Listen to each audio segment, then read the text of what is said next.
الشیطان الرجیم بسم اللہ الرحمن الرحیم الحمد للہ الذی لا یبلغ مدحته القائلون ولا يحصي نعماءه العادون ولا يعدي حقه المجتهدون الذي ليس لصفته حد محدود ولا نعت موجود ولا وقت معدود ولا أجل ممدود فطر الخلائق بقدرته ونشر الرياح برحمته الصلاة والسلام على الرسول المسدد المصطفى الأمجد المحمود الأحمد سيدنا ومولانا ومولى الكونين جد الحسن والحسين معاني أبا القاسم محمد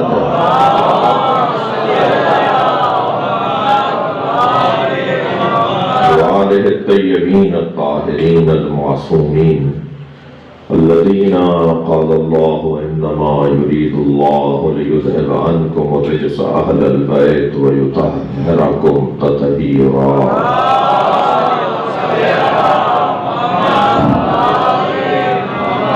ولعنة الله على أعدائهم أجمعين من يوم عداوتهم إلى قيام يوم الدين أما بعد قال الحكيم في قرآن الكريم بسم الله الرحمن الرحيم لقد رأى من آيات ربه الكبرى صلوات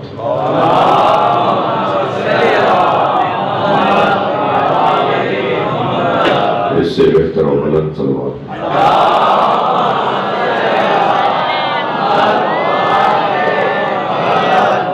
سورہ مبارکہ النجم اور عظمت سیدہ زہرا۔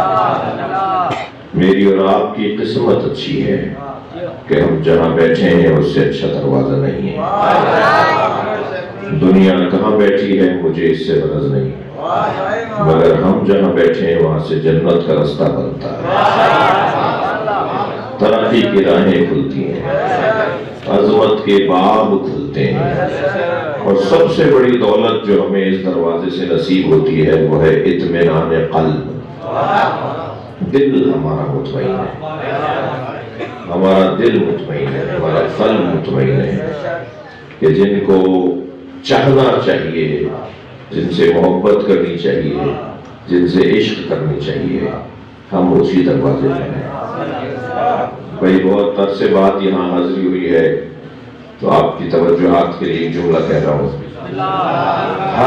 ہر جگہ ایک ہی آواز ہے، ہر جگہ ایک ہی پکار ہے کہ میرٹ پہ تقرریاں ہونی چاہیے، میرٹ پہ پارٹی ٹکٹس ملنے چاہیے، میرٹ پہ داخلے ہونے چاہیے، میرٹ پہ تبادلے ہونے چاہیے۔ ہم بھی 1400 سال سے یہی کہہ رہے ہیں کہ نبی کے بعد میرٹ پہ ماننا چاہیے۔ موٹی سی بات ہے، صلوات پڑھنے محمد والے۔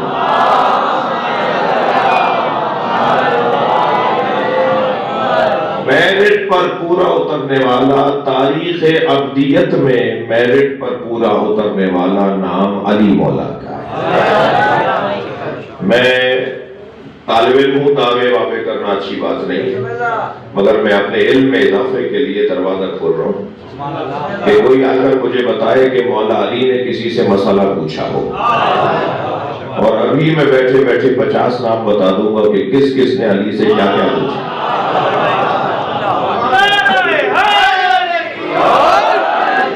کتنے بڑے بڑے نام ہیں تاریخ کے اندر جنہوں نے مولا علی سے مسئلے پوچھے، اور علی مولا نے ایسے بتائے جیسے پہلے سے بتاؤ۔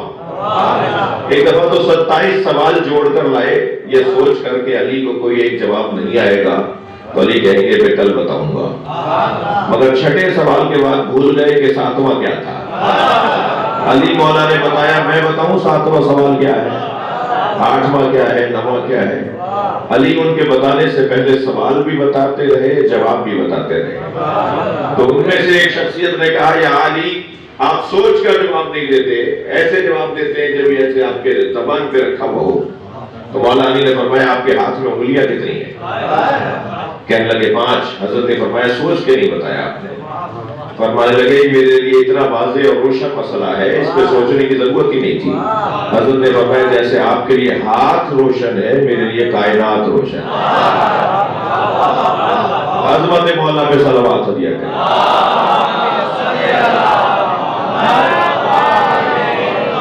میں ابھی تمہیدی بیان سے گزر رہا ہوں، تھوڑا سا آپ کا مزاج بھی جاننا چاہتا ہوں. مجلسی لوگ بیٹھے ہیں، تھوڑا سا توجہ اپنی بڑھائیں گے. یہ طے ہے کہ ہم جس جگہ بیٹھے ہیں میرٹ کے مطابق بیٹھے، قابلیت کے مطابق بیٹھے. بعد از خدا و رسول پچھلے دنوں میں ایک کلام مجھے کہنے کی توفیق ہوئی، کچھ شاعری بھی کر لیتا ہوں. تو عرض کیا تھا کہ غدیر خم کے سفر میں سراب کوئی نہیں، ہر رستے میں دھوکا ہے مگر علی کے رستے میں دھوکا نہیں. غدیر خم کے سفر میں سراب کوئی نہیں، خدا نبی کا علی کا جواب کوئی نہیں. اور ہزار ذرے مگر آفتاب کوئی نہیں، ہزار ذرے مگر آفتاب کوئی نہیں. تراب سب ہیں مگر وہ تراب کوئی نہیں. اور جس شعر کی خاطر میں نے آپ کو یہ دو شعر سنا دیے جس جو میرے مطلب میرے مضمون میں ہے. عرض کیا تھا کہ خدا کے بعد نبی اور نبی کے بعد علی. ہمارا نصاب تعلیم یہ ہے کہ ہم سب سے پہلے اللہ کو مانتے ہیں، پھر اس کے بعد اللہ کے بعد رسول اللہ کو مانتے ہیں، اور رسول اللہ کے بعد اگر کسی کو مانتے ہیں تو علی کو مانتے ہیں. جی ہماری ترتیب میں علی بعد از نبی ہیں. ہندوستان میں یوم حسین ہو رہا تھا. یوم حسین کا مضمون تھا کربلا نہ ہوتی تو کیا ہوتا. آخر میں نقل صاحب کو خطاب کروا تھا، ان کے پاس 5 منٹ رہ گئے. جیسے حضرت مولانا تشریف فرمائے تو ناظر میں مجلس کو یہ اختیار ہوتا ہے کہ وہ ہمیں بتا دیں کہ 20 منٹ خطاب کرنا ہے، گھنٹے خطاب کرنا ہے. ایسے ہی نقل صاحب کو انہوں نے بتایا جی 5 منٹ خطاب کرنا ہے کیونکہ اذان کا وقت ہونے والا ہے اور وقت ختم ہو گیا سیمینار کا. 5 منٹ میں بتا دیجئے کہ کربلا نہ ہوتی تو کیا ہوتا. تو نقل صاحب نے کہا جی 5 منٹ بھی زیادہ ہے، میں تو 1 منٹ میں بتاؤں گا. میں صرف 1 منٹ میں ایک جملہ بتاؤں گا. بسم اللہ پڑھ کے انہوں نے کہا کہ اگر کربلا نہ ہوتی تو جمعے کی نماز بدھ کو ہوتی.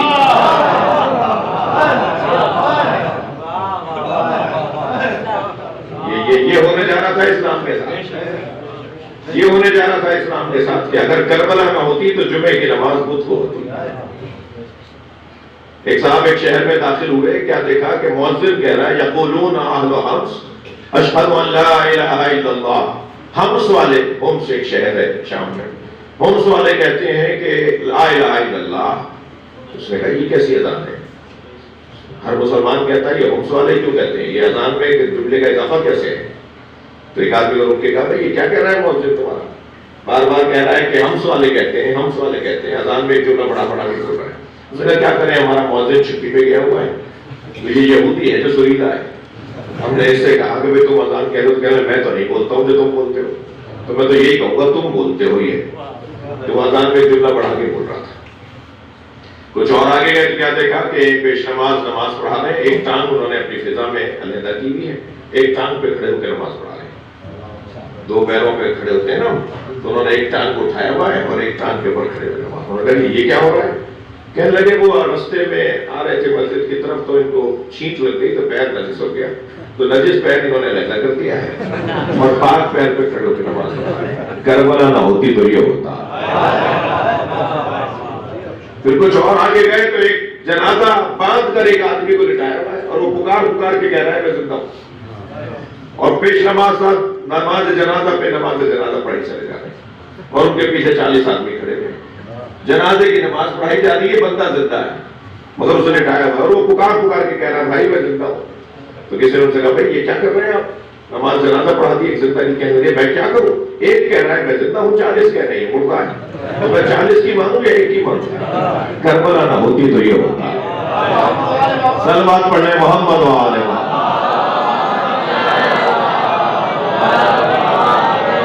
بھائی ماشاءاللہ اچھی تعداد ہے، اس سے بہتر صلوات پڑھیں.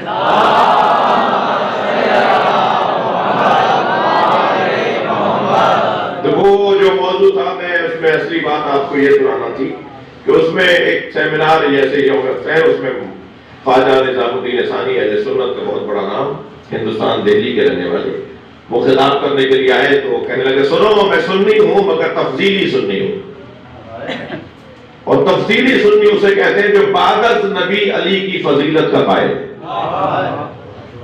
لوگ سننے لگے کہ جی ایک نئی بات ہے، کچھ اس کو سمجھنا چاہیے کہ کیا کیا رہے ہیں۔ پھر کہتے ہیں سنو ترتیبیں دو طرح کی ہوتی ہیں، ایک ترتیب فضیلت ہے اور ایک ترتیب خلافت ہے۔ علی ترتیب فضیلت میں پہلے ہیں، ترتیب خلافت میں چوتھے ہیں۔ تو ایک صاحب کھڑے ہو گئے مجلس میں، محفل میں، انہوں نے کہا جی خواجہ صاحب بات سمجھ میں نہیں آ رہی، جو ترتیب فضیلت میں پہلا ہو اسی کو ترتیب خلافت میں بھی پہلا ہونا چاہیے۔ تو الجھ کے کہنے لگے 1,23,999 پیغمبروں کے بعد آنے والا پہلا سمجھ میں آتا ہے اور 3 کے بعد چوتھا پہلا سمجھ میں نہیں آتا۔ جی سرکار دو جہاں آخر میں آئے ہیں مگر پہلے ہیں، اور اگر مولا علی چوتھے نمبر پہ دنیا لے کر آئی ہو تو یہ پہلا کیسے نہیں ہو سکتا؟ یعنی آئے ہیں خلافت میں اور حکومت میں چوتھے مرحلے پر مگر فضیلت میں پہلے۔ تو ہم اس دروازے پر اس لیے بیٹھے ہیں کہ علی سے زیادہ فضیلت کسی کی نہیں۔ دنیا میں بڑے بڑے نام والے لوگ آئے ہیں مگر عزیزان گرامی میرا مضمون یہ نہیں ہے، میں کچھ دیر سیدہ کی خدمت میں رہنا چاہتا ہوں۔ اگر اس مضمون پر آپ مجھے اجازت دیتے اور موقع ہوتا تو میں عرض کرتا کہ کوئی بھی صحابی ایسا نہیں ہے، کوئی بھی خلیفہ ایسا نہیں ہے، کوئی بھی عالم دین ایسا نہیں ہے جس نے علی کا دم نہ بھرا ہو، علی کی محبت کا اظہار نہ کیا ہو۔ جی حضرت عمر کا تو بڑا مشہور جملہ، فرمایا اگر علی نہ ہوتے تو عمر ہلاک ہو جاتا۔ یہ تو کم بات ہے، لولا علی لہلک عمر، یہ سب نے لکھا ہے نا، سنی شیعہ نے سب نے اپنی کتابوں میں لکھا ہے کہ جب بار بار یہ مسئلے آئے اور مولا علی نے ان کے مسئلوں کو حل کیا تو انہوں نے کہا اگر علی نہ ہوتے تو میں ہلاک ہو جاتا۔ حضرت ابوبکر کے زمانے میں تو ایک بچہ مقدمہ لے کر گیا عدالت میں اور اس نے شکایت کی عدالت میں جا کر کے میرا باپ جب رحلت کر رہا تھا تو میں گود میں تھا، میرے ابا نے ساری جائیداد میرے چاچا کو دے دی اور کہا کہ جب میرا بچہ بڑا ہو جائے تو جو تم چاہو وہ میرے بچے کو دے دینا۔ تو میرے چاچا نے تو مجھے مثلا 1 کروڑ میں سے 1000 روپے دے دیا اور کہا کہ یہی تو وصیت تھی کہ جو چاہو دے دینا۔ وہ عدالت کے فیصلے پر مطمئن نہیں ہوا بچہ، مولا علی کے دروازے پر آ گیا کہ یا علی آپ فیصلہ کریں۔ میرے ابا نے سارا مال میرے چاچا کو دیا اور چاچا سے کہا تھا جو چاہو دے دینا، تو میرا چاچا تو مجھے 1000 روپے پکڑا ہے، جبکہ میرے باپ کا ہی سارا مال ہے میرے چاچا کے پاس۔ مولا علی نے اس کا ہاتھ پکڑا اور خلیفہ وقت حضرت ابوبکر کا زمانہ ہے، ان کے سامنے لے گئے۔ حضرت نے فرمایا کہ یہ بچہ شکایت لکھ رہا ہے، قاضی نے یہ فیصلہ کیا۔ اس نے کہا کہ قاضی کا فیصلہ تو ہم سب کو ماننا پڑتا ہے۔ قاضی سے مولا علی نے پوچھا تو اس نے کہا جی اس کے باپ نے تو لکھ کے دیا ہوا ہے کہ چاچا جو چاہے دے دے، تو چاچا نے 1000 روپے دے دیے تو اس کو ماننا چاہیے۔ حضرت نے فرمایا آپ کا فیصلہ ٹھیک نہیں ہے، اس کے باپ کی تحریر کے مطابق فیصلہ کریں۔ اس نے کہا جی کیسے فیصلہ کروں، یہی تو لکھا ہوا ہے۔ حضرت نے فرمایا نہیں، اس کے باپ نے لکھا ہے جو چاہو وہ بیٹے کو دے دینا، تو جو یہ رکھ رہا ہے وہ چاہتا ہے، جو دے رہا ہے وہ چاہتا نہیں ہے۔ تو فوراً حضرت ابوبکر کا جملہ ان کی زبان پر آیا، انہوں نے کہا لم تلد النساء مثل علی بن ابی طالب، کائنات میں کوئی عورت ہی نہیں ہے جس نے علی جیسا بچہ دنیا میں۔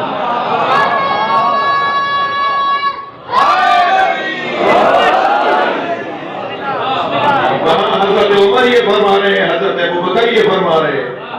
اور پھر اگر ائمہ اہل سنت کی طرف توجہ کریں، امام مالک نے کیا کہا، امام حنبل نے کیا کہا، امام شافعی نے کیا کہا، امام اعظم ابو حنیفہ نے کیا کہا، توجہ چاہوں گا۔ میرا مضمون نہیں تھا مگر میرا دل کہہ رہا ہے میرے سنی، میری جان، میرے عزیز بھی تشریف فرمائے اور مجلس میں سنی شیعہ آئے ہوئے ہوتے ہیں تو ہم ایک بات اپنی بات تو پہنچائیں۔ تو میں اپنے سنی بھائیوں کے لیے بھی خاص طور پہ عرض کر رہا ہوں اور شیعہ بچوں کی تسلی کے لیے کہ جہاں بیٹھے ہو صحیح بیٹھے ہوئے ہو۔ امام اعظم ابو حنیفہ کیا کہہ رہے ہیں، امام شافعی نے جو کہا ہے نا، اگر میں بیان کر دوں تو بادرے جی نزدیک ہے، سب سے پہلے میرے اوپر فتویٰ آ جائے گا۔ امام شافعی نے تو اتنا زیادہ کہہ دیا ہے مولا علی کے لیے، جی وہ اگر میں بتا دوں اس کی تشریح کروں تو میرے اوپر غلو کو فتویٰ لگ جائے گا۔ اہل سنت عالم دین ہے امام شافعی، وہ کہتے ہیں مات الشافعی، شعر سنا دوں، مات الشافعی ولم یدری علی ربہ ام ربہ اللہ. شافعی مر گیا اور یہ جان نہیں سکا کہ اس کا رب اللہ ہے یا علی ہے.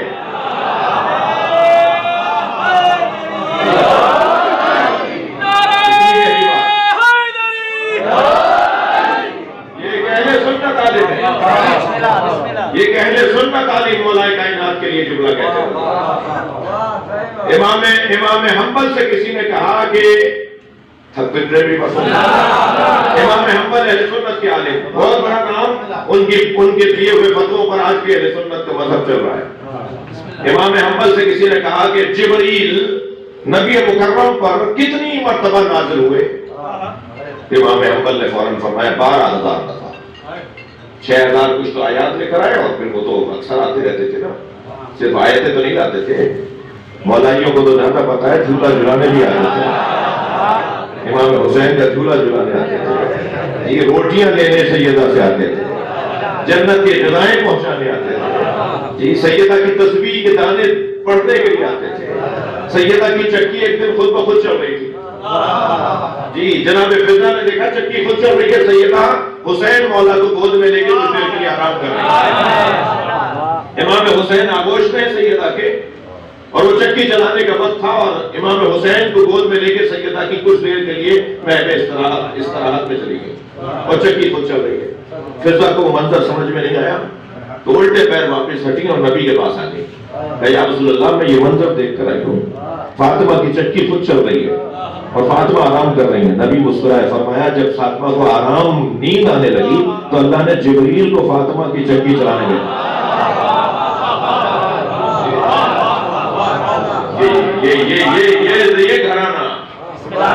یہ گھرانہ. امام حنبل سے کسی نے پوچھا کہ نبی پر جبریل کتنی دفعہ نازل ہوئے؟ فرمایا 12,000 دفعہ. شاید وہاں کوئی شیعہ دوست بھی بیٹھا تھا، اسے چٹکی بھرنے کے لیے اس نے کہا علی پر کتنی دفعہ نازل ہوئے؟ شاید یہ سوچ رہا تھا کہ جواب دیں گے علی پر کیا مطلب ہے نازل ہونے کا. یہ سوال ہی تمہارا غلط ہے. جبریل تو نبی پر آتے تھے، علی کے ساتھ جبریل کا کیا تعلق؟ یہ سوچ رہا ہوگا نا جب اس نے سوال بھی کیا. تو امام احمد نے فوراً فرمایا 24,000 دفعہ. تو کہنے لگا یہ امام نبی پہ 12,000 دفعہ، علی پہ 24,000 دفعہ، کیا فرما رہے ہیں آپ؟ کہنے میں صحیح فرمایا. تم نے حدیث نہیں سمجھی؟ انا مدینۃ العلم علی بابها، میں شہر علم ہوں، علی اس کا دروازہ ہے. ہر شخص آنے والا دروازے پہ 2 دفعہ آتا ہے، آئے گا کب بھی، جائے گا کب بھی. صلوات پڑھنے نبی کی ذات پر.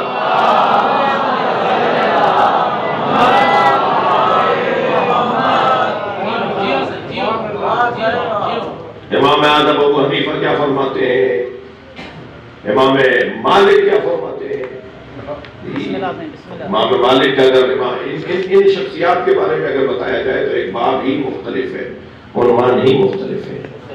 یہ بحث اور یہ گفتگو یہ ہے کہ ہم اس بات پر متفق اور اس بات پر مطمئن ہیں، توجہ، کہ یہ جس گھرانے سے ہمارا پیار ہے یہ میرٹ کی بنیاد پر ہے، قابلیت کی بنیاد پر ہے.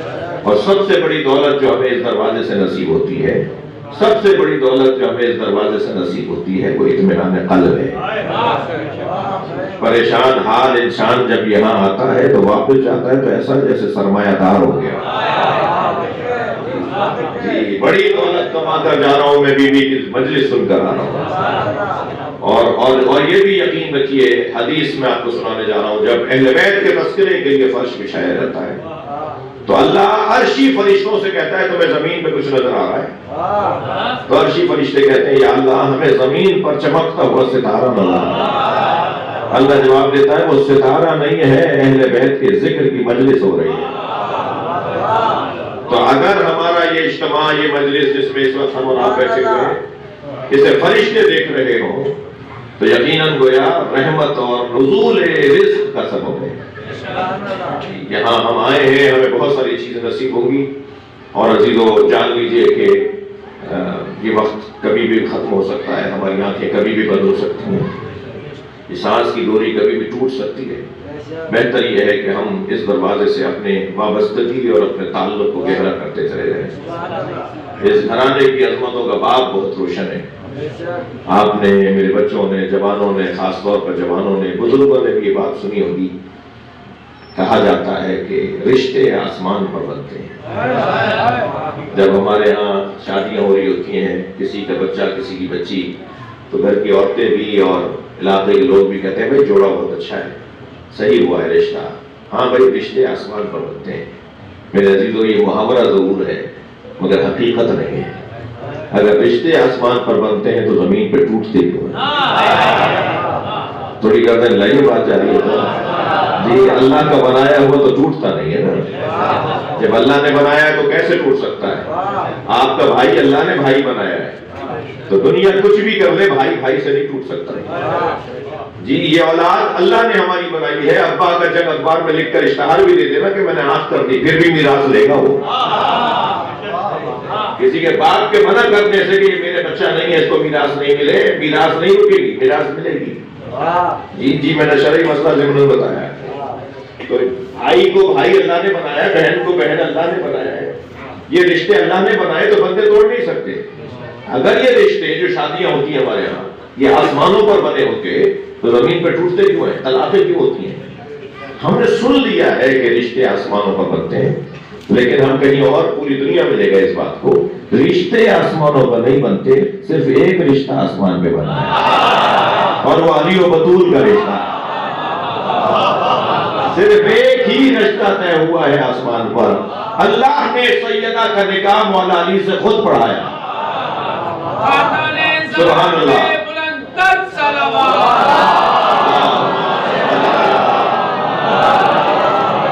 میں غیر ذمہ دار خطیب نہیں ہوں بھائی، الحمدللہ مطالعہ کر کے، کتابیں پڑھ کر، حدیثیں پڑھ کر آپ کے سامنے آیا ہوں، اور میری ایک ریاضت ہو چکی ہے دنیا جہان میں آپ کی خدمت میں حاضر ہوں۔ رشتہ اللہ نے سیدہ کے ساتھ مولا علی کا کیا۔ یہ رشتہ وہاں بنا ہے نا تو وہاں ختم بھی نہیں ہوگا۔ واحد رشتہ ہے، واحد میاں بیوی اور زن و شوہر ہیں جو جنت میں بھی میاں بیوی رہیں گے، ورنہ کسی نبی کی زوجہ جنت میں اس نبی کی زوجہ نہیں ہوگی۔ خود سرکار کی زوجائیں جنت میں نبی کی زوجائیں نہیں ہوگی۔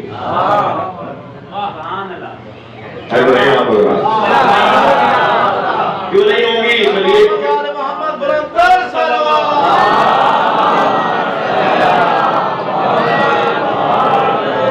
ہماری بیگمات جنت میں ہماری زوجائیں نہیں ہوگی۔ چاہتے کہ ہو؟ کوئی جواب ہی نہیں دے رہا۔ کیا ہم نے ایک جگہ یہ والی گفتگو کی تو مجلس کے بعد محترمہ خاتون نے خط لکھ دیا ہمیں، مولانا بد دعا مت دیجیے کہ ہاں بہت برداشت کر دیا ہے، یہ وہاں بھی ہمارے ساتھ لگے رہیں گے کیا؟ تو یہاں کے جو جوڑے ہیں وہ جنت میں جوڑے نہیں ہوں گے۔ واحد جوڑا ہے علی و بطول کا، جو یہاں بھی زن و شوہر اور میاں بیوی ہیں اور جنت میں بھی زن و شوہر ہیں۔ اس لیے کہ یہ جوڑا یہاں بنا ہی نہیں ہے، یہ جوڑا آسمانوں پر عرش پر اللہ نے نکاح پڑھایا ہے۔ اور تھک نہیں رہے تو میں ذرا شادی کا کچھ حال سناؤں۔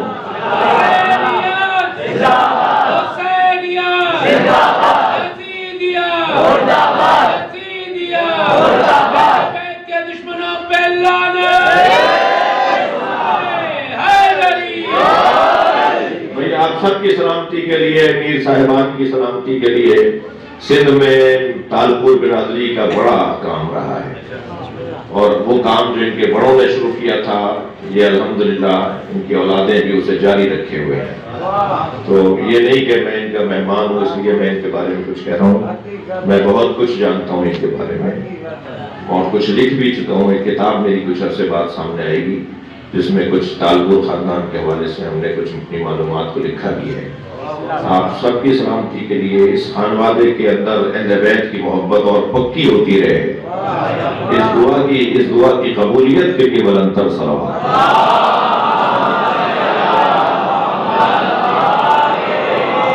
تھوڑی سی تسلی دیجیے، میری باتوں سے تھک نہیں رہا۔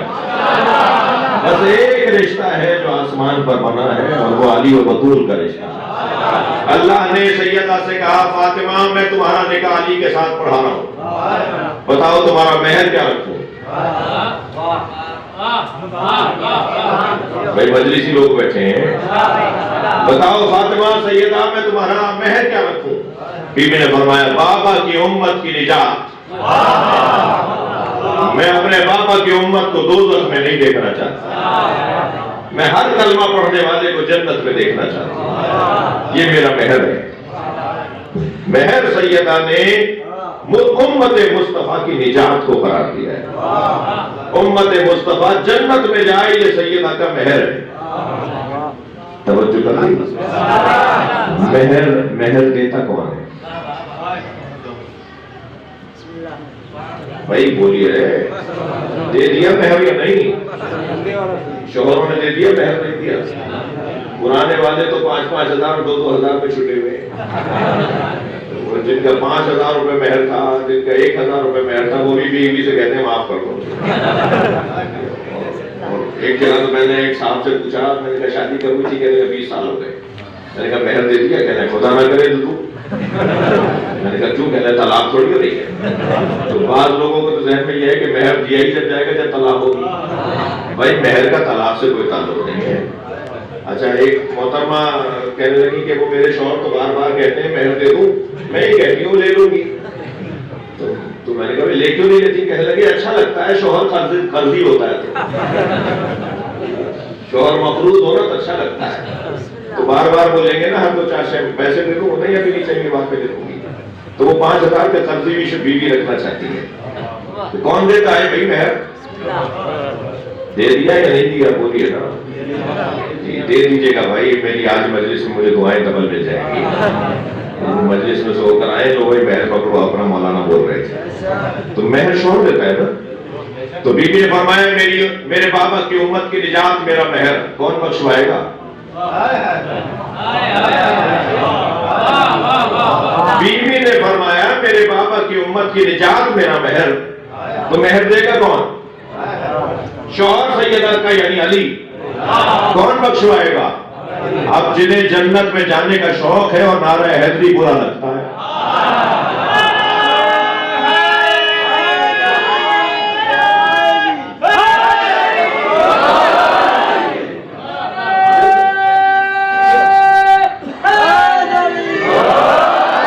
بھائی اب حدیثیں سنا رہا ہوں آپ کو جو سنی شیعہ کتابوں میں لکھی ہوئی ہیں، توجہ ہے میرے ساتھ؟ سنی شیعہ کتابوں میں جو حدیثیں لکھی ہوئی ہیں وہ سنانے جا رہا ہوں۔ جنت کے 8 دروازے ہیں، دوزخ کے اللہ نے 7 بنائے، ایک دوزخ کا دروازہ کم رکھا ہے اللہ، کیونکہ اللہ بھیجنا نہیں چاہتا، جنت کے دروازے زیادہ رکھے ہیں تاکہ زیادہ لوگ آئیں۔ جنت کے 8 دروازے ہیں اور 8 دروازوں پر لکھا ہوا ہے لا الہ الا اللہ محمد رسول اللہ علی ولی اللہ۔ کسی سنی کتاب میں نہ دکھا سکوں تو میں مجرم ہوں،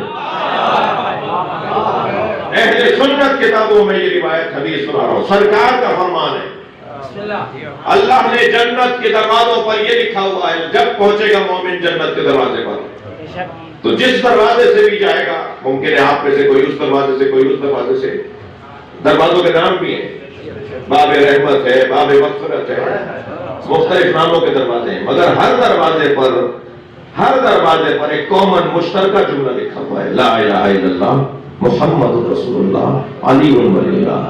جنت کے 8 دروازوں پر علی ولی اللہ کا کلمہ لکھا ہے، سنی شیعہ علماء نے لکھا ہے۔ ایک عجیب سا مولوی تھا، خیر پورا پلاٹ کے جھگڑے میں مارا گیا، اس نے دعویٰ کیا تھا کہ کسی حدیث میں دکھاؤ کہ سرکار نے فرمایا ہو علی ولی اللہ، تم جو علی ولی اللہ پڑھتے ہو، تم جو اذانوں میں کہتے ہو، کلمے پڑھتے ہو، مجھے حدیث میں دکھاؤ کہ سرکار نے فرمایا ہے۔ تو ہمارے جناب جروار صاحب عبداللہ جروار صاحب نے روڑی میں ایک مناظرے میں وہ کتاب لکھا دی کہ یہ آپ کی کتاب ہے، آپ کے عالم کی لکھی ہوئی کتاب ہے، سرکار کا فرمان ہے کہ جنت کے 8 دروازوں پر علی ولی اللہ کا کلمہ لکھا ہے۔ تو پہلے تو کتاب دیکھتے رہے ہو، ہاں ہے تو ہماری، پھر اس کو دیکھ کر کہنے لگے اس میں لکھا ہوا ہے مومن جب جنت کے دروازے میں آئے گا، مسلمان کا کلمہ دکھاؤ۔ تو جنوار صاحب نے کہا بھائی پھر ایسا مسلمان بھی جنت میں نہیں جائے گا. یہ کیا بات ہوئی؟ پہلے تو کہتے دکھاؤ، پھر دکھا دیا تو کہہ رہے تو مومن کا کلمہ ہے. آپ تو کہتے ہیں نا کہ نبی نے زبان پہ کبھی کہا علی ولی اللہ، سرکار نے علی ولی اللہ اپنی زبان پہ بھی کہا ہے، اللہ نے جنت کے دروازے پہ بھی لکھا ہے. صلوات پڑھیں محمد و آل محمد.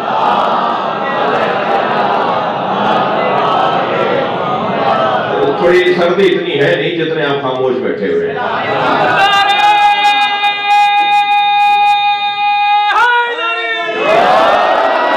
مولانا کا ذکر سن کے تو اچھا لگتا ہے نا. ماشاءاللہ ماشاءاللہ.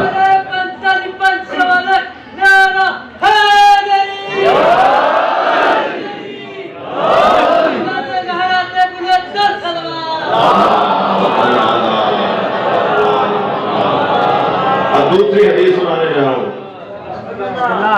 کیا کروں سب بسم اللہ نہیں کہہ رہے. دوسری حدیث سنانے جا رہا ہوں، اور یہ حدیث بھی سنی شیعہ کتابوں میں لکھی ہے. اور حدیث کہتی ہے اِنَّ لِبَابِ الْجَنَّةِ حَلْقَةٌ مِّن یاقوتۃ حمراء. جنت کے دروازے پر سرخ رنگ کے یاقوت کی کنڈی لٹکی ہے. آپ کے میرے گھر پہ بھی کنڈیاں ہیں. جدید زمانہ آ گیا، پیسہ ہمارے پاس زیادہ آ گیا تو ہم نے بیل لگوا دی ہے، مگر دروازے پہ کنڈی بجے یا بیل بجے آواز تو آتی ہے نا. اور کنڈی بجے یا بیل بجے اندر رہنے والوں کو اندازہ ہوتا ہے کہ دروازے پہ کوئی آ گیا ہے. اب حدیث سنیے. جنت کے دروازے پر سرخ یاقوت کی، یاقوت سرخ چاچے بناؤں سندھی میں گاڑو جی تیز گاڑو. اچھا ہاں یہ یاقوت سرخ یاقوت. ان لباب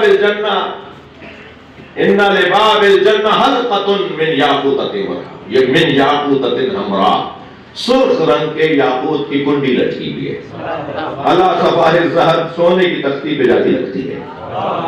اس کے پیچھے جو تختی لگی ہوئی ہے جس پہ جا کے زنجیر بجتی ہے، کنڈی حلقہ کیا کہیں گے سندھی میں، کڑی کڑو جی، اس پٹی کڑو اس پٹی پہ جا کے رکھا ہے. ان لباب الجنہ حلقۃ من یاقوتۃ حمراء علی صفاح الذہب سونے کی تختی پہ لگتا ہے. اذا دقت الحلقہ جب وہ بجنے لگتا ہے، دق الباب کہتے ہیں نا، عربی میں کہتے ہیں دق الباب. اذا دقت الحلقہ تنت وقالت یا علی یا علی یا علی.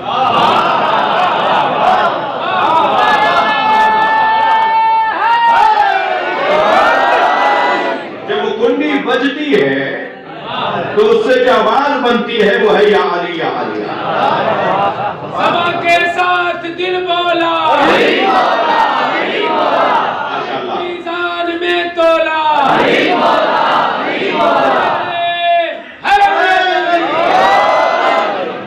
سارا پر بلند تر صلوات.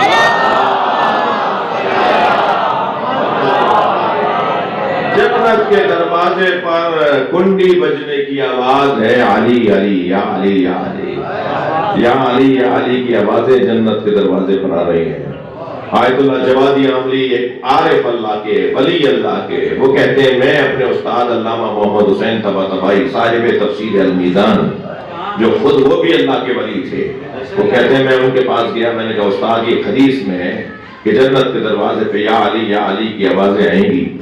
استاد جنت کے دروازے پہ علی علی کی صداؤں کا فلسفہ کیا ہے، کیا سبب ہے جو جنت کے دروازے پہ علی علی کی آوازیں آئیں گی؟ تو کہتے ہیں میرے استاد نے جو اللہ کے ولی تھے تو کہتے ہیں بے ساختہ مجھے کہا کہ جس کے گھر جاؤ گے اسی کا نام تو لوگ اللہ خالق جنت ہے، وارث و مالک جنت علی ہے. علی کے ہاتھ میں اختیار ہے کہ کسے جنت میں بھیجیں. پھر سنانے جا رہا ہوں ایک اور حدیث.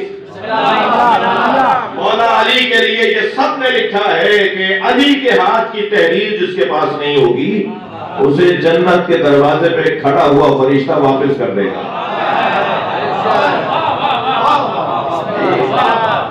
اور جو مومن ہوگا، جو جنتی ہوگا، جسے جنت میں کیسے اندازے ہونے لگیں گے، محشر میں ہمیں اندازے ہونے لگیں گے ہمارا حال کیا ہے، ہمارا نتیجہ کیا نکلنے والا ہے. ان اندازوں میں سے ایک اندازہ یہ ہوگا کہ اگر ہمارے نام عمل کے اوپر فائل ہماری فائلیں ہیں نا، جو جاب کرتے ہیں ان کے ادارے میں ان کی فائلیں بنی ہوئی ہوتی ہیں. ہماری جو فائل اللہ نے بنائی ہوئی ہے، اگر ہم جنتی ہیں تو ہماری فائل کے اوپر لکھا ہوگا حب علی. ہماری فائل کا نام ہی محبت علی ہوگا. فائل ہاتھ میں آ کر اندازہ ہو جائے گا کہ ہمیں انشاءاللہ جنت میں جانا ہے، اس لیے کہ ہماری فائل پر، ہمارے پروندے پر، ہمارے جو ہے وہ صحیفے پر، عربی میں کہتے ہیں صحیفہ، عنوان و صحیفۃ المومن، حدیث پڑھا رہا ہوں، مومن کے فائل کا ٹائٹل عنوان و صحیفۃ المومن حب علی، محبت علی مومن کے صحیفے کا اور فائل کا نام اور عنوان ہوگا. جی جنت میں پہنچیں گے تو وہاں یہ آوازیں آ رہی ہوں گی. پھر ایک اور حدیث مجھے یاد آ گئی، جنت میں تیز ہوا سے جو آواز بنے گی، ہمارے یہاں تیز ہوا چلتی ہے تو سائیں سائیں ہوا آتی ہے، سر سر کی آواز آتی ہے. جنت میں تیز ہوا کی آواز کیا بنے گی؟ علی علی علی. جنت کون دلوائے گا بھائی؟ علی مولا کے ہاتھ میں جنت کا اختیار ہے. میرا دل کہہ رہا ہے کہ اپنے اس مدعا پر ایک تھوڑی اور گہری علمی دلیل، میں کیونکہ عمومی خطیب ہوں نا، یہ چھوٹا سا بچہ بھی مجھ سے کچھ سن رہا ہے، معلم دین بھی مجھے کچھ سن رہا ہے، تو مجھے تو سب کا خیال کرنا ہے. اس بچے کے لیے بھی تسلی ہو کہ مجھے ایک بات سمجھ میں آ گئی. اب ایک ہی مضمون پر اگر میں 4 دلیلیں دوں جس میں سے 3 بچوں کے لیے ہو تو ایک عالموں کے لیے بھی تو ہو. تو جو عالموں کے لیے دلیل ہے وہ دینے جا رہا ہوں. صلوات پڑھیں محمد وال.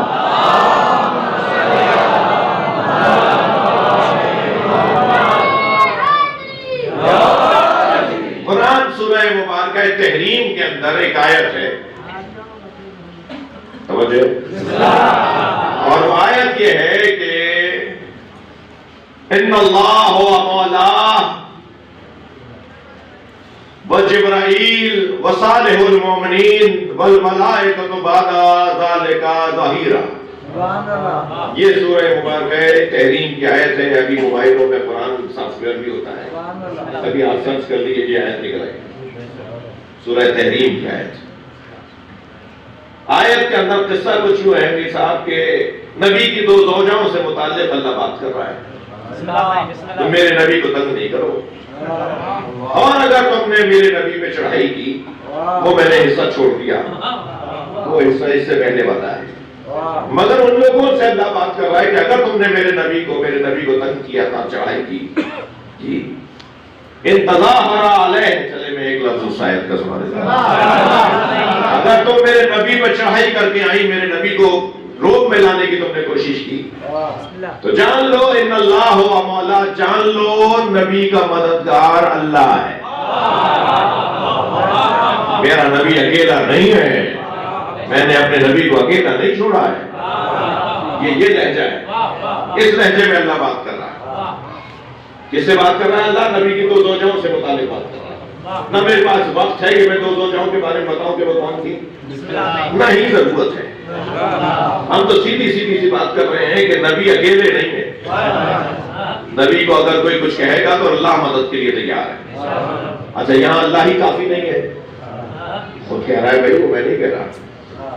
اگر تم نے میرے نبی پہ چڑھائی کی تو ان اللہ و مولا، سورہ تحریم میں دوبارہ جا کے دیکھ لیجیے، ان اللہ و مولا، اللہ نبی کا مددگار ہے. وہ جبرائیل، اور آسمان سے جبریل کو بھیجوں گا، وصالح المومنین، اور جو مومنین کی تصدیق کرنے والا ہے وہ میرے نبی کا مددگار ہے. جو یہ طے کرتا ہے کہ کون مومن ہے اور کون منافق ہے. صالح المومنین قرآن کی آیت ہے بھائی، یہ حدیث نہیں ہے جس پہ کوئی بات میں کہتے کہ سند ضعیف ہے اور فلاں کتاب غیر معتبر ہے. یہ تو آیت ہے، اس کو کہاں لے جاؤ گے؟ اللہ میرے نبی کا مولا، جبرائیل کو میں آسمان سے مدد کے لیے بھیجوں گا، اور وصالح المومنین، اور مومنین کی تصدیق کرنے والا جو یہ طے کرتا ہے کہ کون مومن ہے کون منافق ہے، وہ میرے نبی کا مددگار ہے. والملائکۃ بعد ذالک ظہیرا، اور ان سب کے بعد سارے ملائکہ میرے نبی کے ساتھ کھڑے ہیں. یعنی اللہ مدد کے لیے ہے، جبریل مدد کے لیے ہے، صالح المومنین مدد کے لیے ہے، اور ان سب کے بعد ملائکہ کو بھی بھیج دوں گا۔ میرا نبی اکیلا نہیں ہے۔ کتنی حمایت کر رہا ہے اللہ اپنے نبی کی، کتنا ساتھ دے رہا ہے اللہ اپنے نبی کا، مگر یہاں میرا جو عنوان ہے گفتگو کا وہ ہے صالح المومنین، جو یہ طے کرتا ہے کہ کون مومن ہے اور کون منافق ہے۔ اللہ اکبر۔ دربار امام الرشید میرے مولا رضا کی کرسی لگی ہوئی ہے۔ ایک شخص نے آواز دے کر کہا میرے مولا رضا سے، اللہ آپ سب کو مشہد مولا کی زیارت کے لیے بھیجا۔ میرے مولا امام رضا سے ایک شخص نے آواز دے کر کہا آپ کا عقیدہ یہ ہے، آپ یہ کہتے ہیں کہ آپ کے جد علی جنت اور دوزخ کے تقسیم کرنے والے ہیں؟ میرے مولا رضا مسکرائے، فرمایا ہمارا عقیدہ ہی نہیں ہے، نبی کا فرمان ہے۔ سرکار نے ارشاد فرمایا علی قسیم النار والجنہ، علی جنت اور دوزخ کے تقسیم کرنے والے ہیں۔ تو کہنے لگا ہمیں یہ بات سمجھ میں نہیں آ رہی، اللہ جنت اور دوزخ کو تقسیم کرے گا یا علی؟ برابر سے مامون الرشید کی آواز آئی، اے فرزند رسول مجھے بھی یہ حدیث سمجھ میں نہیں آ رہی۔ امام رضا نے فرمایا تمہیں یہ حدیث سمجھ میں نہیں آ رہی تو میں ایک اور حدیث تمہیں سناتا ہوں جو یہ حدیث سمجھائے گی۔ ایک حدیث دوسرے حدیث کو سمجھاتی ہے، ایک آیت دوسری آیت کو سمجھاتی ہے۔ امام رضا نے فرمایا میں تمہیں بتاتا ہوں، میں ایک اور حدیث سناتا ہوں جو اس حدیث کو سمجھائے گی۔ مامون رشید کہنے لگا فرمائیے، عطا کیجئے۔ امام نے فرمایا یہ تو تمہیں سمجھ میں نہیں آیا کہ علی جنت اور دوزخ کے تقسیم کرنے والے ہیں، جیسے آج بھی بہتوں کو سمجھ میں نہیں آتا۔ یہ اس نے کہا مجھے سمجھ میں نہیں آتا، تو امام نے کہا یہ تو تمہیں سمجھ میں نہیں آتا، مگر یہ تو سمجھ میں آتا ہے کہ نبی نے فرمایا یا علی حب کا ایمان و بغض کا کفر، یا علی تم سے محبت ایمان ہے، تم سے نفرت کرنا کفر ہے۔ جو علی سے محبت کرے گا مومن ہے، جنت میں جائے گا، جو علی سے نفرت کرے گا کافر ہے، دوزخ میں جائے گا۔ تو علی ہی تو جنت اور دوزخ میں بھیجتے ہیں۔ علی کی وجہ سے لوگ جنت اور دوزخ میں جاتے ہیں۔ تو مولا رضا نے فرمایا یہ سمجھ میں آتا ہے کہ نا ہاں یہ حدیث نبی کی ہے اور نبی کی حدیث ہمیں سمجھ میں آتی ہے۔ اب ذرا آپ اس آیت کے اوپر دوبارہ آ جائیے، ان اللہ و مولا، میرے نبی کا مددگار اللہ ہے، وجبرائیل وصالح المومنین والملائکۃ بعد ذلک ظہیرا، اور صالح المومنین میرے نبی کا مددگار ہے۔ صالح المومنین یعنی طے کرنے والا کہ کون مومن ہے کون منافق ہے۔ دیر ہو گئی ہے تو میں یہاں مضمون مختصر کر دوں، اور اگر میر کی لانڈی والے کچھ اور سننا چاہ رہے تو ٹائم چاہیے تھوڑا سا۔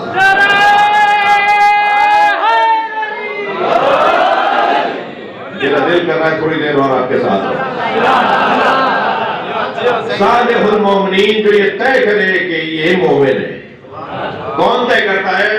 ہمارے بولنے سے میں مومن ہوں یہ کچھ نہیں ہوگا، علی بولے یہ مومن ہے، علی مولا طے کریں گے کون مومن ہے۔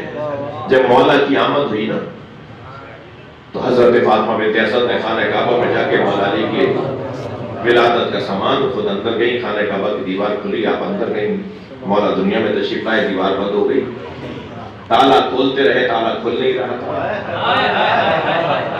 چابی بھی وہی تھی، ہاتھ بھی وہی تھا۔ جب اللہ نے چاہا تب تالا کھلا، اور جب تالا کھلا تو مولا نبی حضرت ابو طالب کے ساتھ خانہ کعبہ میں گئے، حضرت امیر مومنین مولا علی کو اٹھایا لے کے چلے، تو جیسے ہی لے کر اپنے گھر جا رہے تھے تو سامنے ایک ابو العبار، ایک یہودی عالم، ایک پادری، ایک عالم عیسائی مولا نبی کے سامنے آ کے کھڑا، مولا ابو طالب کے سامنے آ کے کھڑا ہو گیا۔ کہنے لگا ابو طالب تم اپنے بچے کو کہاں لے جا رہے ہو؟ تو حضرت ابو طالب نے فرمایا میں اپنے گھر لے جا رہا ہوں۔ کہنا کیا تمہیں مکے کا دستور نہیں پتا؟ مکے میں جب کوئی بچہ پیدا ہوتا تھا تو اسے کعبے کے قریب رکھے ہوئے ایک پتھر پہ لٹا دیتے تھے، ماں باپ دور کھڑے ہو کر دیکھتے تھے، ایک سانپ نکل کر آتا تھا، اگر بچے کو تکلیف پہنچاتا تھا، بچہ اس کو دیکھ کے ڈر جاتا تھا، تو ماں باپ کی مذمت ہوتی تھی کہ حلال ہی نہیں ہے، اور اگر سانپ واپس چلا جاتا تھا اور بچہ خوشی خوشی اس کے ساتھ کھیلتا تھا تو ماں باپ کی تعریف ہوتی تھی کہ بچہ حلالی ہے۔ ابو طالب جب سب کے لیے یہ کسوٹی ہے تو تمہارے بچے کے لیے بھی ہے، لٹاؤ اپنے بچے کو اس پتھر پر۔ میں ایک جملہ کہوں کہ حضرت ابو طالب کو کیا اضطراب،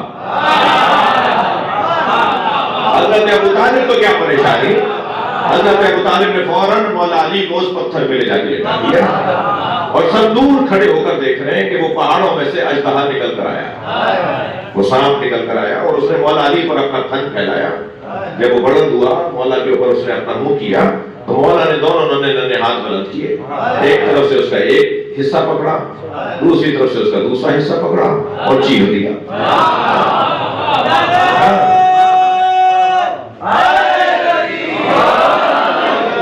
سانپ کو برابر کا دو ٹکڑے کر دیا۔ عربی زبان میں حیا سانپ کو کہتے ہیں، حیا، اور کسی چیز کے جیسے آپ کاغذ پھاڑتے ہیں، کسی چیز کے پھاڑنے کو چیرنے کو کہتے ہیں درہ، حیا درہ۔ جیسے ہی فاطمہ بنت اسد بیوی نے دیکھا میرے بچے نے حیا درہ، تو وہیں سے آواز دی حیا درہ، پھر دوسرے نے کہا حیا درہ، تیسرے نے کہا حیا درہ، سارے مجمع نے جب کہا نا حیا درہ تو ہے درہ، ہے درہ۔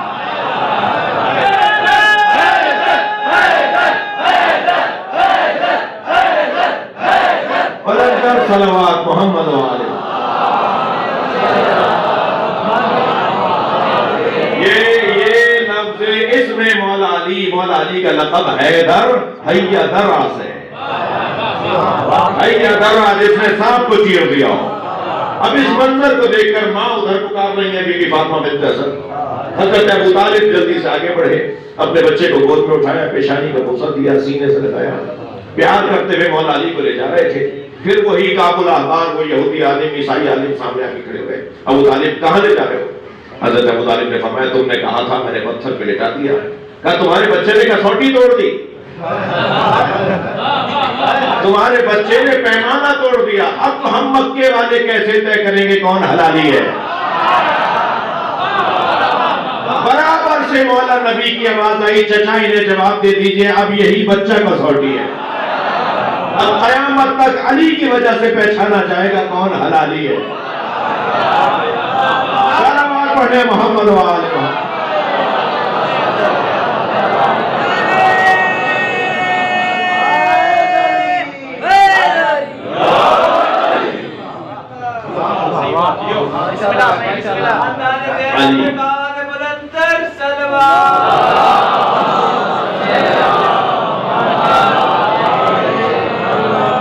میں نے بہت دیر لگا دی،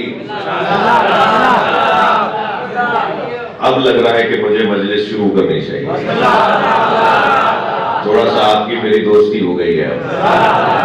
شروع میں آپ خفا سے بیٹھے ہوئے رہے، جی توجہ ہے، تو میں اپنے مضمون کو تھوڑا سا اور آگے بڑھاؤں گا۔ جی کائنات میں واحد جوڑا سیدہ اور مولا علی کا ہے، جو آسمان پہ بنا ہے، زمین پر نبی نے نکاح پڑھایا، اور نکاح پڑھایا یہاں پر نبی نے، وہاں اللہ نے، لہذا یہ جوڑا وہاں بھی رہے گا، یہ جوڑا یہاں بھی رہا ہے۔ پھر ایک اور جملہ ہمارے یہاں شادیوں میں کہا جاتا ہے، اور وہ جملہ یہ ہے کہ برابری کی بنیاد پر رشتے ہونے چاہیے۔ لڑکا اتنا پڑھا ہوا ہے تو لڑکی کچھ تو پڑھی بھی ہوگی۔ لڑکا مثال کے طور پر فلاں خاندان کا ہے، بڑے خاندان کا ہے، مثلاً فلاں قبیلے کا ہے، تو لڑکی بھی دوسرے جس قبیلے کی وہ بھی قبیلہ بڑا ہے، تو کہا جاتا ہے صاحب کف برابری، کف ہے یہ دوسرے کا۔ کبھی کبھی کہتے ہیں بھائی رشتہ ہو تو کیا، مگر کف نہیں ہے یہ، یعنی ایک دوسرے کے برابر نہیں ہے، جڑ نہیں رہا، رشتہ جڑ نہیں رہا، یہ ہمارے بولا جاتا ہے نا، کف برابری کی بنیاد پہ شادیاں ہوتی ہیں۔ میرے عزیزوں، ہم یہ سمجھتے ہیں کہ برابری کی بنیاد پر شادی ہو رہی ہے، دنیا کی تو کوئی عورت کسی شوہر کے، کوئی شوہر کسی عورت کے برابر نہیں ہے۔ جی ساری دنیا قربان جناب خدیجہ کی جوتیوں پر، مگر بیوی خدیجہ تو نبی کے برابر نہیں تھی۔ تمام تر عظمتیں سیدہ خدیجہ کے نام، مگر کہاں سرکار دو جہاں، سرکار دو جہاں جیسی تو نہیں ہے۔ ان کا مقام ہے، اللہ نے ہر ایک کا مقام علیحدہ رکھا ہے، تو پھر کون کہاں جوڑے برابر ہوتے ہیں بھائی؟ برابری کی بنیاد پہ جوڑے کہاں ہوتے ہیں؟ کوئی جوڑا بھی فلاں صاحب کی بیوی برابر نہیں ہے۔ کبھی زوجہ کچھ طاقتور اور باصلاحیت ہوتی ہے، کبھی شوہر، تو برابر کوئی نہیں ہوتا۔ دنیا میں ایک ہی جوڑا ہے جو برابری پر آیا ہے، اور وہ علی و بطول کا جوڑا ہے۔ جتنے بڑے عالم علی ہیں، اتنی ہی بڑی عالمہ زہرا ہے۔ جتنا بڑا شجاعت کا عنوان مولا علی کے پاس ہے، اتنی ہی بہادر اور شجاع جناب زہرا ہے. جتنے بڑے سخی علی مولا ہیں اتنی ہی سخاوت جناب زہرا کی ہے. تھک نہیں رہے تو مثال دے رہا ہوں. دروازے پر وَيُطْعِمُونَ الطَّعَامَ عَلَى حُبِّهِ مِسْكِينًا وَيَتِيمًا وَأَسِيرًا. دروازے پر مانگنے والا مسکین تھا، یتیم تھا اور اسیر تھا. مسکین تھا، مساکین نہیں تھے. ایک آیا تھا، 3 سے زیادہ نہیں آئے تھے. مگر قرآن مسکین کہہ رہا ہے، مساکین نہیں کہہ رہا. آنے والا ایک تھا، یتیم ایک تھا، یتامہ نہیں تھے. اسیر ایک تھا، اسرا نہیں تھے. ایک آیا تھا نا، 5 روٹیاں کیوں دی؟ سخاوت دیکھیے اس گھرانے کی. بھائی مانگنے والا ایک تھا تو 1 روٹی اسے دیتے، باقی لوگ افطار کر لیتے. اب اگر اس گھرانے سے پوچھا جائے کہ مانگنے والا ایک تھا، آپ نے 5 روٹیاں کیوں دی ہیں؟ 5 نے اپنا حصہ کیوں دیا ہے؟ تو عجب نہیں جناب زہرا کا جواب آئے، مانگنے والے نے کب کہا تھا مجھے علی کی روٹی چاہیے؟ مانگنے والے نے کب کہا تھا مجھے زہرا کی روٹی چاہیے؟ دروازے پر مانگنے آیا ہے، جتنے گھر میں رہتے ہیں سب دیں گے. یہ ہے اس گھرانے کی سخاوت. ان سے اگر مانگا جائے تو یہ سب عطا کرنے والے ہیں، یہ سب دینے والے ہیں. برابری کی بنیاد پر ہے جناب زہرا اور مولا علی کا رشتہ. علم علی کا اگر کمال پر ہے تو سیدہ علم میں کمال پر ہے. صرف ایک حدیث سنا کر بات مکمل کر رہا ہوں. جی حدیث سن لیجئے. مولا علی نے دعویٰ کیا نا، سلونی قبل ان تفلحوا، پوچھو اس سے پہلے کہ چلا جاؤ.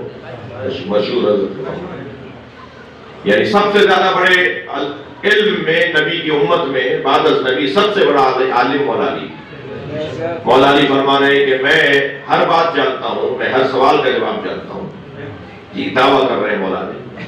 ایک دن مولا فرماتے ہیں میں گھر میں گیا، سیدہ مطبخ میں تھی، سیدہ کچن میں تھی، بہت خانے مطبخ میں تھی. میں نے گھر میں داخل ہو کے آواز دی، السلام علیکہ یا سیدتی یا مولاتی فاطمہ. اے میری مولا فاطمہ تم پہ سلام. علی مولا جناب زہرا کو مولا کہہ کے پکارتے تھے. اے میری سیدہ فاطمہ تم پر میرا سلام. تو بی بی نے آواز دے کر کہا تعال الیہ یا علی، علی میرے قریب آئیے. فرماتے مولا میں باورچی خانے میں تک مطبخ میں گیا، سیدہ نے اور فرمایا اور قریب آئیے اور قریب آئیے.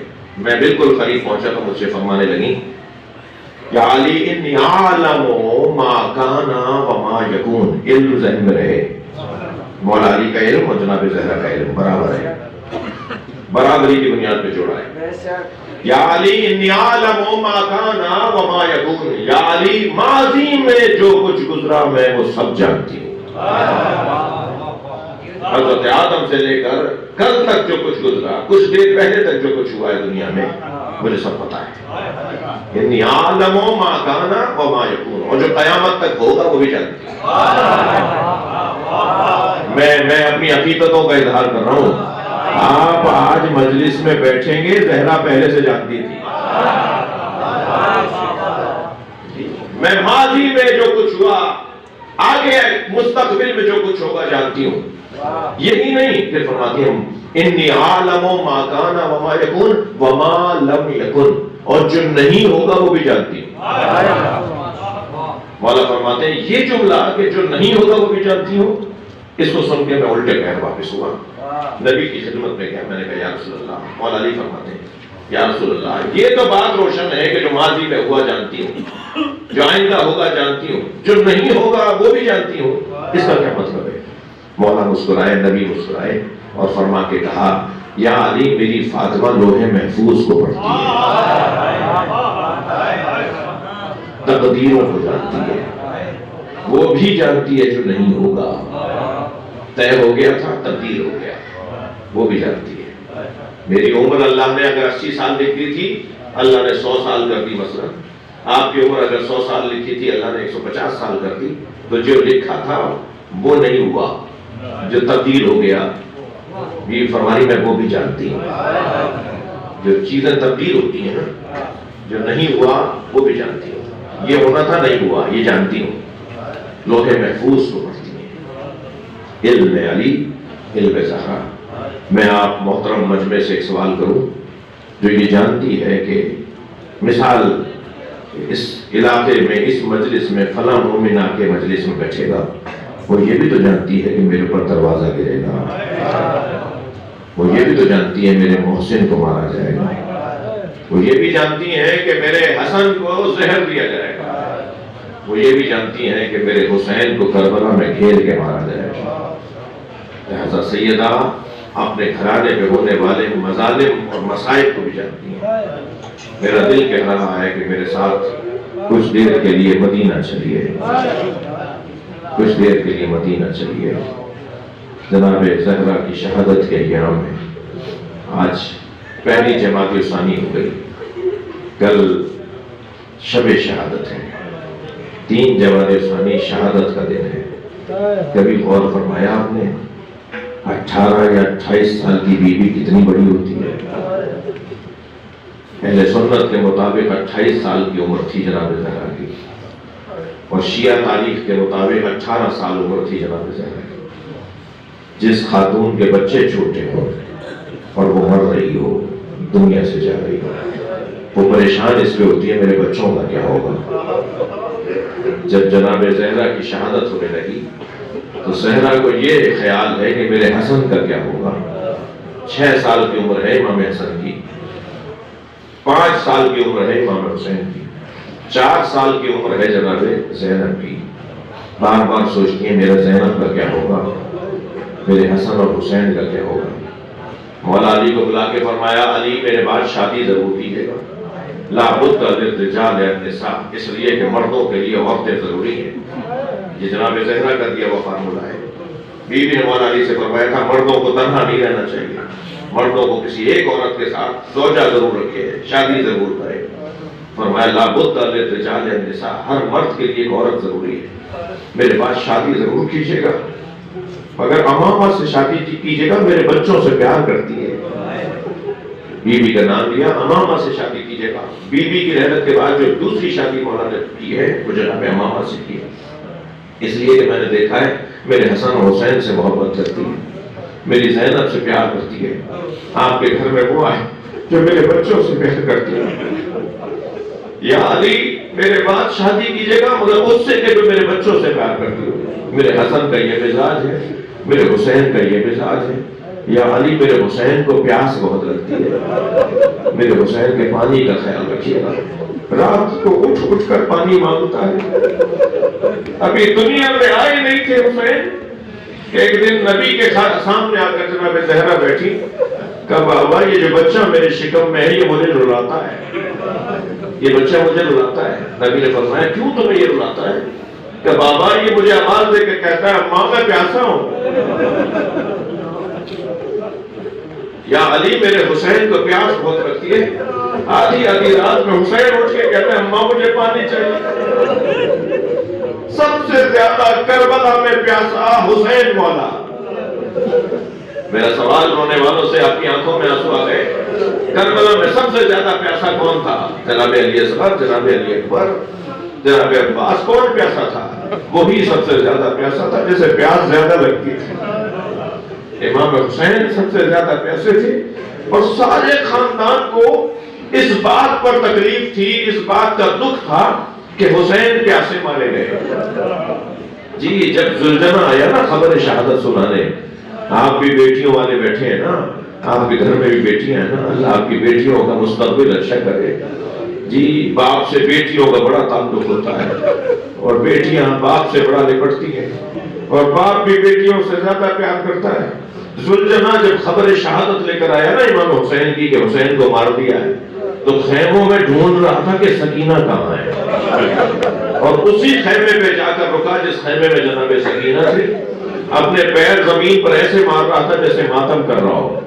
بی بی سکینہ نے بابا کے گھوڑے کی آواز سنی تو باہر آئی، دیکھا خالی گھوڑا آیا ہے، بابا نہیں آئے، تو بی بی آگے بڑھی اور گھوڑے کے سر پہ ہاتھ رکھے بس ایک سوال کیا، یا جواد و ابی حل سقی ابی ام قتل عطشانا، اے بابا کے بابا گھوڑے مجھے اتنا بتا دے پانی پلا کے مارا؟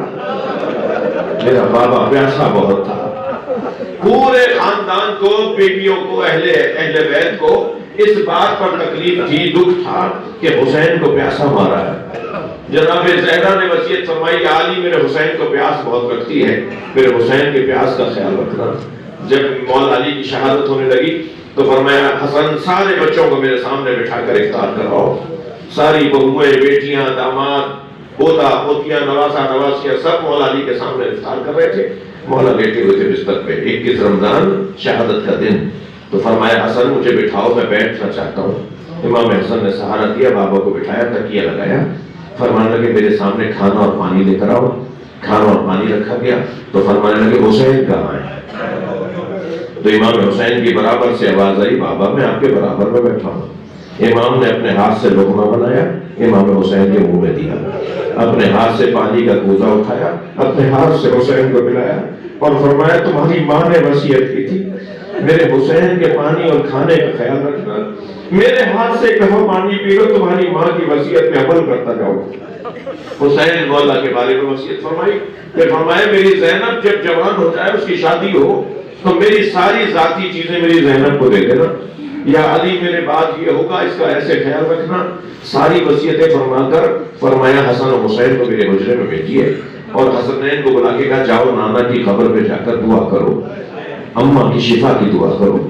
بچوں نے کہا اماں کیا دعا کریں؟ کہا میں دعا تمہیں سکھاتی ہوں، دعا میں کرتی ہوں، الہی آمین تم کرنا۔ دعا کرتے ہوئے جناب زہرا نے ایک جملہ کہا تو حسنین کی چیخیں بلند ہو گئیں، اور وہ جملہ کیا تھا؟ جناب زہرا نے فرمایا اللہم عجل وفاتی، یا اللہ میری موت کو قریب کر دے، مجھے جلدی دنیا سے اٹھا دے، میں اس دنیا میں اب نہیں رہنا چاہتی۔ بچے روتے ہوئے نانا کی قبر پر گئے، جب قبر پر پہنچے نا تو قبر ہلنے لگی۔ پوچھا نانا آپ پریشان کیوں ہیں؟ کہا میری فاطمہ کی روح قبض ہو رہی ہے، میری فاطمہ دنیا چھوڑ کر میرے پاس آ رہی ہے۔ بچے دوڑے ہوئے گھر کی طرف آئے، جیسے ہی گھر میں داخل ہوئے مولا علی علیہ السلام نے دونوں بچوں کو لپٹا لیا۔ جناب فضا نے کہا پہلے کھانا کھا لو، تو فرمانے لگے اماں فضا ہم نے ماں کے بغیر کب کھانا کھایا ہے، ہماری ماں سے ہمیں ملوا دو۔ جناب زہرا حجرے میں ہے، چادر بیوی پہ ڈالی ہوئی ہے، نبی کی قبر سے آواز آئی ہے تمہاری ماں کا انتقال ہو گیا ہے۔ دونوں بچے جب پہنچے نا حجرے میں تو جناب زہرا کو آوازیں دیتے ہوئے پہنچے۔ جب جنازہ تیار ہوا تو جناب زہرا کے دونوں ہاتھ بلند ہو گئے تھے اور دونوں بچوں کو اپنے سینے سے لگا لیا تھا، اور ایک آواز رونے کی زہرا کی آ رہی تھی، ایک حسن حسین کی آ رہی تھی۔ بس آخری جملہ جب یہ منظر بنا نا کہ جناب زہرا نے شہادت کے بعد دونوں بچوں کو سینے سے لگا لیا تھا، تو آواز آئی ہاتف غیبی کی علی حسنین کو ماں سے علیحدہ کر لیجئے۔ اس منظر کو دیکھ کر عرشی فرشتوں میں کوہرام ہوا ہے، عرش کے فرشتے رو رہے ہیں، مولا علی نے بچوں کو کس پیار سے علیحدہ کیا ہوگا۔ اب میرا سوال بس آپ سے یہ ہے کہ کتنی محبت سے ماں کے جنازے سے بچوں کو علیحدہ کیا ہوگا علی نے۔ سلام ہو سکینہ بنت الحسین، تازیانے مارے جاتے رہے، حسین کے لاشے سے لپٹ لپٹ کے روتی رہی اور مڑ مڑ کر دیکھتی رہی، بابا الوداع، بابا میں نے تمہیں اللہ کے حوالے دیا۔ اللہ لعنت اللہ علی قوم الظالمین فسيعلم الذين ظلموا أيهم